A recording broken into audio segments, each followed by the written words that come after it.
home, 56% of Black parents are pursuing additional sources of income via side jobs to save for their children's secondary education. Think of saving for college like another monthly bill. Put that monthly payment into a savings account in your name. Putting the account in your child's name could hurt their chances of financial aid down the line. 43% of parents expect that grants will contribute to their child's higher education, and 40% think their child will receive some sort of scholarship. But grants and scholarships are not guaranteed. If saving for a 4-year college seems out of reach, consider sending your child to a low-cost community college for the first 2 years while they continue to live at home. During that time, encourage your child to get a part-time job to help save for their final 2 years at a 4-year college. This is Dawn Day on the Black Information Network. Black News in 30 minutes. The Black Information Network, the Bay Area's BIN 910. I'm Natasha Williams on your home for 24/7 news on San Francisco's BIN 910.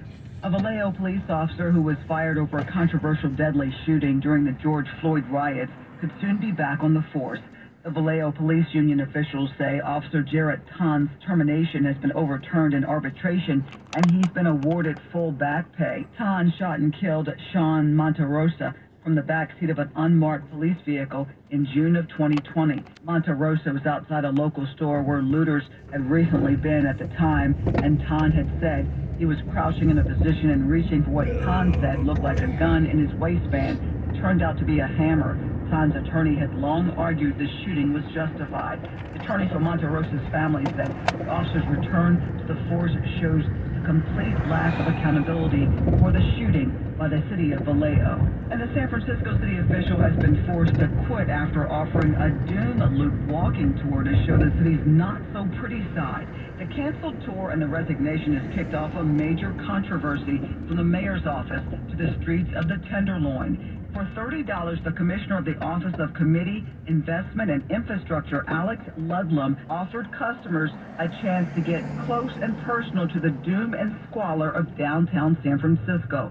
The sold-out weekend tour was canceled on Monday, and Ludlam resigned, saying it was all satire, and the causes of the conditions we witness daily are not individual actors, but wide-ranging policies that permit an organized, malicious element to thrive in San Francisco. The unchecked drug dealing is plainly the root of our current problems, he said. Mayor London Breed was quick to respond, saying the decision to organize and publicize the tour was a mistake and deep error in judgment. We are working every day to address the city's challenges, and our focus remains on doing the work to move the city forward.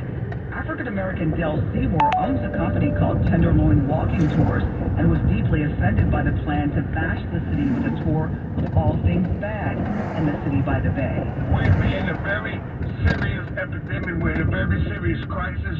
We don't need this political footballs going back and forth across the field while we're dealing with Tyrone and Sheila who are laying on the damn ground. A number of students from St. Vincent High School, along with administrators and parents, have gathered here after they learned of news that Principal Daly will no longer be working at the school. They're confused, hurt, and demanding more answers. That student took to social media to voice her concern after joining other students and staff at the private Catholic school in Petaluma to protest the sudden removal of their principal.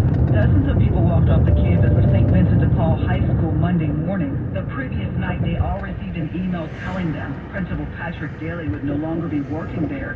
Daly has been principal for 6 years. The Reverend Bill Donahue, pastor of St. Vincent de Paul Catholic Church in Petaluma, will serve as interim principal.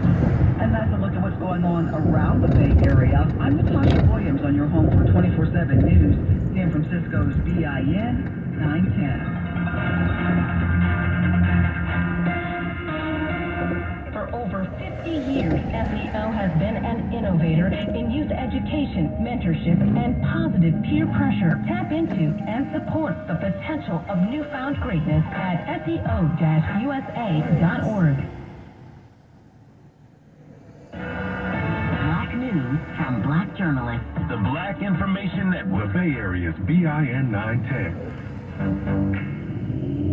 Lowe's Home Improvement. Proud partner of the Black Information Network. The history of African American Music Appreciation Month dates back to 1978, when the Black Music Association set out to not just celebrate black music, but to mobilize black economic power As a result of their actions, in 1979, former President Jimmy Carter would proclaim June National Black Music Month. The feelings of our own black citizens throughout the history of our country has been actively expressed in the music. While celebrated every June thereafter, Black Music Month didn't become an official observation until 2000. Recognizing the important contributions of black musicians, the commemoration was renamed African American Music Appreciation Month in 2009 by President Barack Obama. In his 2016 proclamation, Obama stated, African American music exemplifies the creative spirit at the heart of American identity and is among the most innovative and powerful art forms the world has ever known. And that's a fact. I'm Winston Tushome for the Black Information Network. Telling your story. Shania Muhammad, 16-year-old black girl, has shattered the norm by becoming America's youngest full-time salary teacher. Because it's our story. Floyd, the former leader of Black Voices for Trump, did not have money for bail on a 24/7 news network. What you're doing here is not about education. This is political theater made for and by the black community. This is the Black Information Network.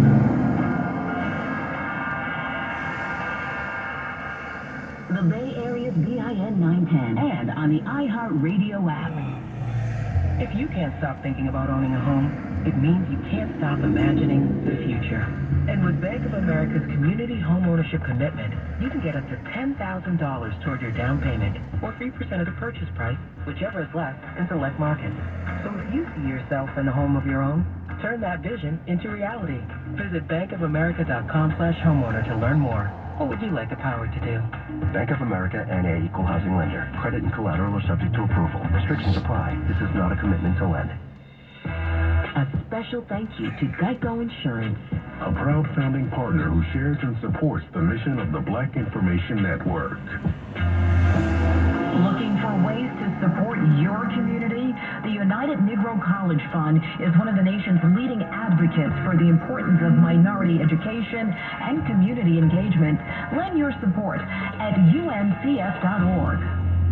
Because news can happen anywhere, anytime. The Black Information Network hotline is available to you 24 hours a day, 7 days a week at 855-500-9BIN.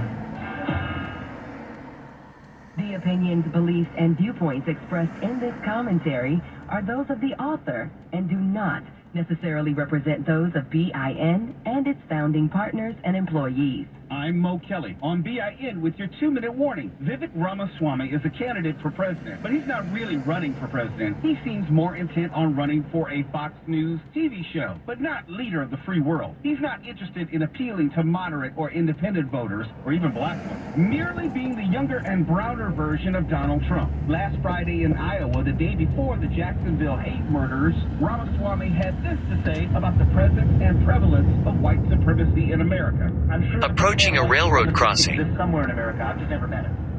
Never seen one. Never met one in my life. Maybe I'll meet a unicorn. And after the Jacksonville murders, CNN's Dana Bash asked Ramaswamy about maybe updating his Friday answer on white supremacy. He doubled down. White supremacy does still exist in the United States. I acknowledge that all forms of racial animus exist in the United States, including fringe branches. I mean, that's clearly what was at the head of this mentally deranged individual responsible for this shooting. Yeah. It's only right next door.